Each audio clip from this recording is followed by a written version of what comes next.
दोस्तों उत्तर प्रदेश पुलिस भर्ती में टोटल 60,244 पोस्ट दिया गया है। किस प्रकार से आपको फॉर्म भरना है और साथ ही दोस्तों फॉर्म भरने वक्त पेमेंट करने में समस्याएं आ रही है, किस प्रकार से आपको पेमेंट करना है बिल्कुल स्टेप बाय स्टेप देखेंगे। और साथ ही दोस्तों डॉक्यूमेंट को किस प्रकार से आप कंप्रेस वगैरह कर पाएंगे, ये सारी चीज़ें बिल्कुल स्टेप बाय स्टेप देखेंगे। तो चलिए शुरू करते हैं। तो सबसे पहले दोस्तों आपको इस वेबसाइट पे आ जाना है, जो कि उत्तर प्रदेश पुलिस का ऑफिशियल ये वेबसाइट है। अब दोस्तों इस वेबसाइट पे आने के बाद यहाँ पे जो देख पा रहे हैं अप्लाई ऑनलाइन, यहाँ पे सबसे पहले आपको क्लिक कराना है। क्लिक कराते ही दोस्तों रजिस्ट्रेशन करने से संबंधित कुछ इस प्रकार का पेज ओपन होना है, जिससे कि पर्सनल डिटेल्स यहाँ पे पूछा जा रहा है। तो यहाँ पे जैसा कि देख पा रहे हैं बोला जा रहा है आवेदक का पहला नाम डालें। तो जैसे कि किन्हीं का नाम राम कुमार सिंह है, तो यहाँ पे जो आप पहला नाम लिखेंगे वो राम कुमार लिखेंगे और अंतिम नाम में यहाँ पे आपको सिंह लिख देना है। और कुल मिलाकर के यहाँ पे राम कुमार सिंह इस बॉक्स में भी आपको लिखना है। इसके बाद यहाँ पे जन्म तिथि आप डालेंगे कि क्या आपका डेट ऑफ बर्थ है, तो वो डेट ऑफ बर्थ आप इस कैलेंडर से सेलेक्ट करेंगे। अब यहाँ पे एप्लीकेंट के पिता का नाम जो भी है वो पिता का नाम यहाँ पे लिखना है, माता का नाम यहाँ पे लिखिए। साथ ही ध्यान रहे कि मैट्रिक मार्कशीट के अकॉर्डिंग यहाँ पे आपको डाटा डालना है। इसके बाद यहाँ से जेंडर को सिलेक्ट करिए, मोबाइल नंबर डालिए। मोबाइल नंबर वापस से दोबारा आपको डालना है पुष्टि करने के लिए। फिर यहाँ पे आधार नंबर आपको डाल लेना है। ईमेल आईडी डालिए, ईमेल आईडी को वापस से डालना है। इसके बाद यहाँ से आप अपना राष्ट्रीयता चूज करेंगे इंडियन। स्क्रॉल डाउन करिए। अब दोस्तों यहाँ पे देख पा रहे हैं बोला जा रहा है कि आप उत्तर प्रदेश के मूल निवासी हैं। अगर आप बिहार से हैं या फिर झारखंड से, तो यहाँ पे आप नो पे क्लिक कराएंगे। नो पे क्लिक कराने के बाद अधिवास राज्य यानी कि कौन से राज्य से हैं वो राज्य सेलेक्ट करिए। और श्रेणी में आपको जो है ना जनरल में रखा जाएगा, तो यहाँ पे जनरल आपको सेलेक्ट करना है अगर आप अदर स्टेट के हैं तो।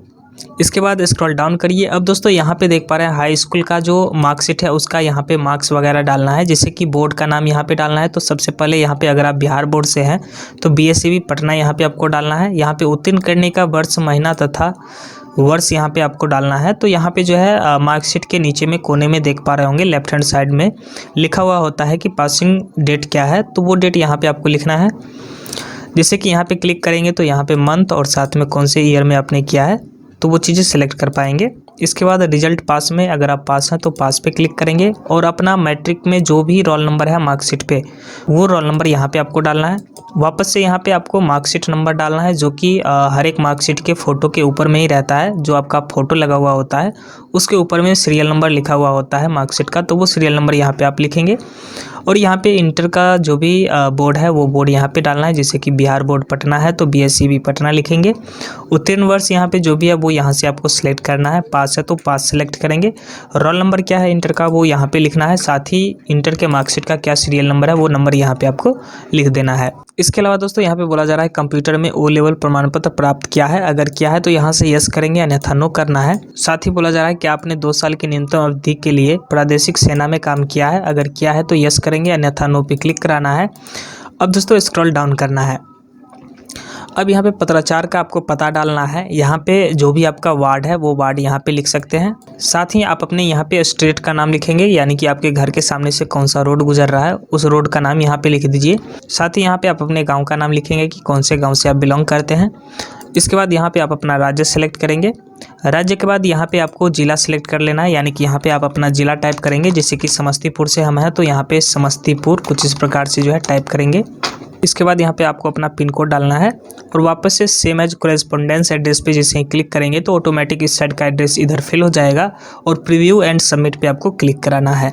प्रीव्यू एंड सबमिट पे क्लिक कराते हैं यहाँ पे देख पा रहे हैं रजिस्ट्रेशन हो गया है। रजिस्ट्रेशन नंबर आपको मिल जाएगा। और यहाँ पे देख पा रहे हैं एक्टिवेट थ्रो OTP, तो यहाँ पे क्लिक करके आपको OTP के थ्रू एक्टिवेशन कर लेना है, जो कि आपके रजिस्टर मोबाइल जो भी आपने मोबाइल नंबर डाला है उस पर OTP जाएगा, तो वो OTP यहाँ पे आपको डालना होगा। तो यहाँ पे आपको एक्टिव थ्रो OTP पे क्लिक कराना है।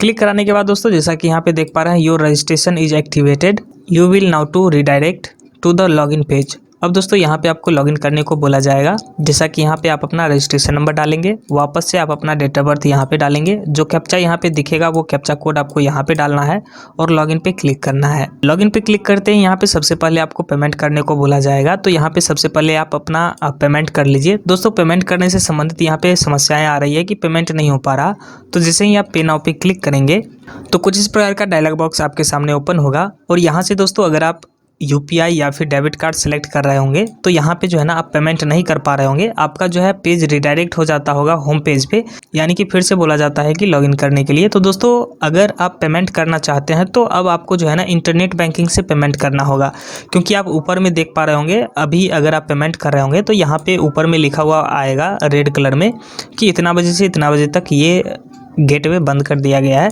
तो नॉर्मली आप इंटरनेट बैंकिंग से पेमेंट कर सकते हैं, जो कि इसी वीडियो में मैं आपको करके भी दिखाऊंगा। तो दोस्तों ये जो फॉर्म हमने डाला है ये यहाँ पे यूपीआई हमने सेलेक्ट किया है। यूपीआई सेलेक्ट करते ही कुछ इस प्रकार का स्कैनर आपके सामने आ जाएगा और यहाँ से आप स्कैन करके पेमेंट कर लें। अगर दोस्तों आप में नहीं आ रहा है तो दोस्तों उसका भी मैं उपाय बताने वाला हूँ इस वीडियो में। तो जैसा कि यहाँ पे देख पा रहे हैं पेमेंट करते ही आपको बोला जाएगा अपलोड थ्रू डिजी लॉकर।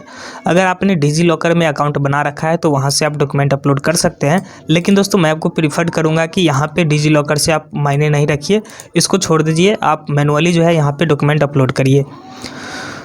तो जैसा कि यहाँ पे देख पा रहे हैं फोटो बोला जा रहा है अपलोड करने के लिए, जो कि इसका कोई भी डायमेंशन नहीं है, सिर्फ यहाँ पे साइज बोला जा रहा है 20 KB से 50 KB के बीच का होना चाहिए। यहाँ पे 5 KB से 20 KB तक का इंग्लिश एक सिग्नेचर करके आप अपलोड करेंगे।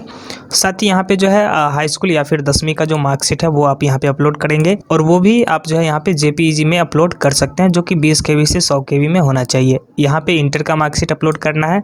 अपलोड करते हैं जैसा कि यहाँ पे देख पा रहे हैं अपलोड हो चुका है, कुछ इस प्रकार का प्रीव्यू आपके सामने नजर आएगा। और यहाँ पे 10th का भी मार्कशीट अपलोड होने के बाद ग्रीन टिक लग जाएगा, तो आप समझ जाइएगा कि यहाँ पे अपलोड हो चुका है। अब आपको फाइनल सबमिशन एंड नेक्स्ट पे क्लिक कराना है। क्लिक कराते हैं यहाँ पे जो कैप्चा आप देख पा रहे हैं ये कैप्चा कोड आपको यहाँ पे डालना है और सबमिट एंड नेक्स्ट पे क्लिक करा देना है। क्लिक कराते हैं कुछ इस प्रकार का रिसीविंग आपके पास जनरेट होगा और इसे आप प्रिंट करके रख लें। इसके अलावा दोस्तों मान लीजिए अगर आपको पेमेंट करने में समस्याएं आ रही है तो जिसके लिए यहाँ पे आप देख पा रहे हैं हम जो है पेमेंट किए हैं इंटरनेट बैंकिंग से, यहाँ पे इशू आ रहा था, यानी कि यूपीआई स्कैनर से जो है पेमेंट नहीं हो पा रहा था। तो यहाँ पे हमने इंटरनेट बैंकिंग के थ्रू यहाँ पे पेमेंट किया है, जो कि 400 की जगह 408 रुपया 26 पैसा आपसे चालान किया जाएगा।